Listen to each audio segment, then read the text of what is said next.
গরমের মধ্যে যদি কেউ হালকা পাতলা কিছু ট্রাই করতে চাও তো এই রেসিপিটা ট্রাই করতে পারো, ভেন্ডি আলুর ঝোল। তো এখানে দেখো আমি ভেন্ডিগুলি পরিষ্কার করে কেটে ধুয়ে নিয়েছি, আলু কেটে নিয়েছি, কাঁচামরিচ চিনিয়েছি। এখন কড়াইতে তেল দিয়ে পাঁচফোড়ন দিয়ে দেবো।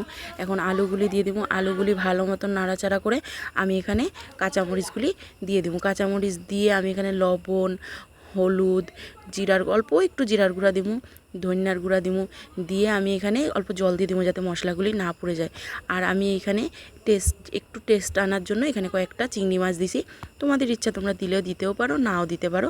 এখন আমি এখানে জলটা শুকিয়ে নেবো আর ভালো মতন কষিয়ে নেবো। কষানি হয়ে গেলে আমি এখন ভেন্ডিগুলিরে দিয়ে দিব। ভেন্ডিগুলি দিয়ে আমি ভালো মতন নাড়াচাড়া করে একটা গামলা দিয়ে ঢেকে দেবো। গামলা দিয়ে ঢেকে দিয়ে এখন আমি গামলাটা উঠিয়ে ভালো মতন নাড়াচাড়া করে, ভেন্ডিটা একটু নরম হয়ে গেছে, এখন আমি এখানে জল দিয়ে দিব। জল দিয়ে পরে এটারে আমি ভালো মতো নাড়াচাড়া করে খানিকক্ষণ ফুটতে দেবো। তো এই রেসিপিটা ট্রাই করে দেখতে পারো, সবার খুব ভালো লাগবে আশা করি। আমার তো খুব স্বাদ হয়েছিল। তো এখানে আমার ঝোল ফুটে গেছে, এখন আমি একটা বাটির মধ্যে নামাই নেবো। আমার তরকারি রেডি।